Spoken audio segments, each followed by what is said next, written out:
প্রবাসীরা ভোট দেবেন যে পদ্ধতিতে।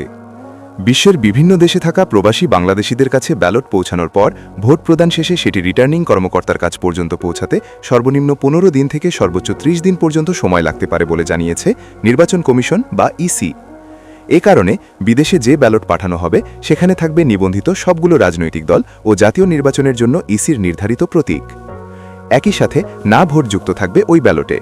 যদি কোনো আসনে একজন মাত্র প্রার্থী থাকেন, শুধুমাত্র সেই আসনের ভোটাররাই এই না ভোট দিতে পারবেন। ইসির অতিরিক্ত সচিব KM আলী নেওয়াজ BBC বাংলাকে জানিয়েছেন, শুধু ইসির অ্যাপে নিবন্ধিত প্রবাসী ভোটারদের ঠিকানায় ব্যালট পাঠানো হবে। প্রার্থীর প্রতীক চূড়ান্ত হওয়ার পরেই অ্যাপ থেকে ভোটার তার আসনের প্রার্থী দেখে ভোট দিয়ে ব্যালট ফেরত পাঠাবেন বাংলাদেশে। প্রবাসীদের কাছে ব্যালট পাঠানো থেকে শুরু, ভোট প্রদান শেষে সেগুলো রিটার্নিং অফিসে পাঠানো পর্যন্ত পুরো দায়িত্ব থাকবে বাংলাদেশ ডাক বিভাগের হাতে। নির্বাচন কমিশন বলছে, এক্ষেত্রে ভোটার প্রতি খরচ পড়বে মাত্র 700 টাকা করে।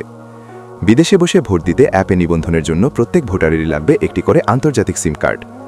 একই সাথে অ্যাপে জিও লোকেশন চালু থাকার কারণে বাংলাদেশে বসে কোনোভাবেই অ্যাপটি ব্যবহার করা যাবে না বলে জানিয়েছে ইসির প্রবাসী ভোটার প্রকল্পের টিম লিডার অবসরপ্রাপ্ত ব্রিগেডিয়ার জেনারেল সালিম আহমদ খান।